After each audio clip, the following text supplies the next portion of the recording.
அம்மாவை மிதிச்சிட்டாங்க. அம்மா அப்படியே வயிற்றுல புண்ணு தான் பெரிய புண்ணு இருக்கு. சின்ன பொண்ணுக்கும் மிதிச்சு பல்ல இங்க ரத்தம் வந்துச்சுமா. அவங்க பேர் சின்ன பொண்ணு பேர் என்ன? ரேணுகா. பழனியம்மாள். பழனியம்மாள். பழனியம்மாள். அவங்கள வாயில மிதிச்சிட்டாங்க. வாயில மிதிச்சு ரத்தம் வந்துச்சு. நீ உங்களை மிதிச்சது காயம் எதுவும் இல்ல? எங்களுக்கு மயக்கம் போட்டதுனால ஒரு அண்ணன் டக்குன்னு புடிச்சிட்டாங்க. மயக்கம் போட்ட ஒரு இடத்துல. வேற யாருன்னா அப்படி கஷ்டப்பட்டதை பாத்தீங்களா? ஒரு 1.5 வயசு குழந்தை நசுங்கி குழஞ்சு இருந்துச்சுங்க. 12 மணிக்கு பார்த்து எடுத்திருக்காங்க. நைட்டு 12 மணிக்கு தேடி பார்த்துட்டு ஒரு குப்பை தொட்டி பக்கத்துல கடந்தது. பக்கத்து வீட்டுல வந்திருந்தாங்க.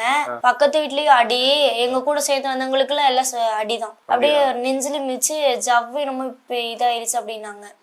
அவங்களுக்கு எப்படி? அவங்க கீழே விழுந்து அவங்களுக்கு கீழே விழுந்து இப்படிதான் நடந்துச்சு. அப்புறம் இன்னொரு பிள்ளைக்கு வந்து கால் அடிபட்டு கால் நடக்க முடியல சுத்தமா. அவங்களுக்கு கால்ல எப்படி அடிபடுது? மிதிச்சு எல்லாரும் இது பண்ணிதான். அந்த அம்மா பேர் சுகுணா. அந்த அம்மா வேலைக்கு போயிட்டு வந்தவங்க. போறதுக்கு வழி இல்லாம கூட்டத்தில் நின்றுக்கலாம். விஜய் பார்க்க வரல. அந்த வழியா தான் வீட்டுக்கு போகணுங்க. அவங்க வீட்டுக்கு அவங்களுக்கு என்னாச்சு? இறந்துட்டாங்க.